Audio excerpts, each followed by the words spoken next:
अस्सलाम वालेकुम। पाकिस्तान में बदतरीन सियासी छपकलिश जारी है, जिसमें अब सुप्रीम कोर्ट को भी इन्वॉल्व कर दिया गया है। ये कहानी बहुत पुरानी है। कहानी पुरानी इस तरह है कि जब भी शरीफ ख़ानदान को सुप्रीम कोर्ट में मुश्किलात आती हैं, वो जजों को तकसीम करते हैं और फिर जो अपने पाले हुए जज हैं जिनको वो ख़रीद लेते हैं, उनको अपने चीफ़ के ख़िलाफ़ इस्तेमाल करते हैं। ये ख्वाहिश बहुत पुरानी इस तरह है कि जब पहली हुकूमत नवाज़ शरीफ की ख़त्म की ग़ुलाम इसाक़ ख़ान ने, तो उसके बाद जो बड़े मियाँ शरीफ थे, इनके वालिद साहब, उनकी ख्वाहिश थी और बच्चों को बताया था कि अब आपने नेक्स्ट टाइम ये कोशिश करनी है कि आइडियल हुकूमत उस वक्त होगी जब आपका आर्मी चीफ अपना हो, चीफ जस्टिस अपना बंदा हो और सदर मुमलिकत अपना बंदा हो, तो फिर हम तसल्ली से हुकूमत कर सकेंगे।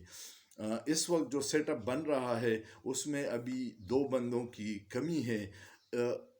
बदकिस्मती से ये तासुर है कि आर्मी चीफ उनका है और उनकी साइड ले रहा है, जो अच्छा तासुर नहीं है। और सितंबर के बाद ये जो चीफ जस्टिस काजी फ़ाइज़ ईसा है वो भी आ जाएगा, और 16 सितंबर को जब आरिफ अलवी रिटायर्ड हो जाएंगे तो उसकी जगह उनका अपना सदर आ जाएगा। लेकिन काजी फ़ाइज़ ईसा की कहानी और शरीफ ख़ानदान की बहुत पुरानी है।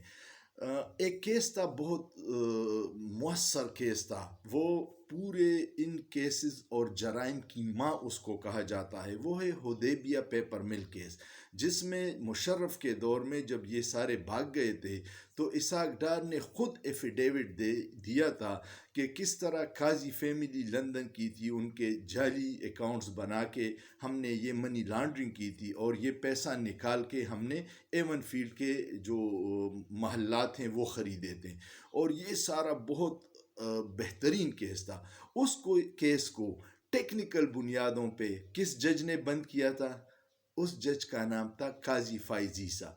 और उस ये जो आजकल बड़ा चैम्पियन बनता है शख्सी आज़ादी का, फ्रीडम ऑफ स्पीच का, काजी फ़ाइज़ ईसा ने उस केस के फैसले में ये भी लिखा था कि कोई भी इस केस पे मीडिया पे बात करेगा तो वो तौहीन अदालत होगी, क्योंकि वो जराइम की माँ केस है शरीफ ख़ानदान का। और उसी केस में ये सारे सालों के साल जेल में पड़े रहते, लेकिन उनको वहाँ पे काजी फ़ाइज़ ईसा ने रेस्क्यू किया है। और लोग कहते हैं मुबैना तौर पर, कंफर्म नहीं है, मुबैना तौर पर, कि जो लंदन फ्लैट काजी फ़ाइज़ ईसा की मिसेस के नाम है, ये उस केस का इनाम है।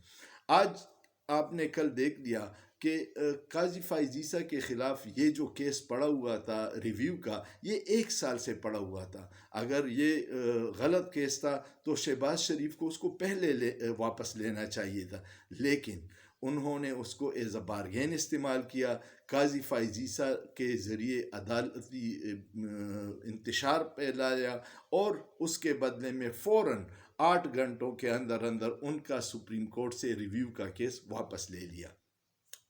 काजी फ़ाइज़ ईसा ने जिस दिन ये फैसला अपने चीफ़ के ख़िलाफ़ दिया है कि चीफ़ सोमोटो एक्शन नहीं ले सकता जब तक उसके रूल्स और प्रोसीजर न बन जाए, उस दिन ये केस उनके सामने था ही नहीं। उनके सामने केस ये था कि हाफिज़ुल कुरान को 20 नंबर दे सकते हैं या नहीं, और उस केस के दौरान ही उन्होंने ये रूलिंग दे दी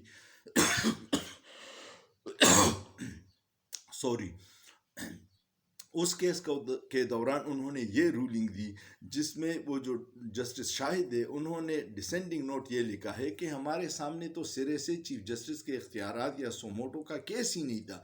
हमारे सामने तो ये केस था कि 20 नंबर क्या हाफिज़ुल कुरान को मिल सकते हैं या नहीं। उसने इस बात, लेकिन जब आप की नीयत ख़राब हो, जब आप इदारे को मुतनाज़ बनाना चाहते हैं, जब आप अपने आकाओं को खुश करना चाहते हैं और वो आपको उसके बदले में खुश करना चाहते हैं, तो आप कुछ भी कर सकते हैं। सुप्रीम कोर्ट में इस वक्त दरार है।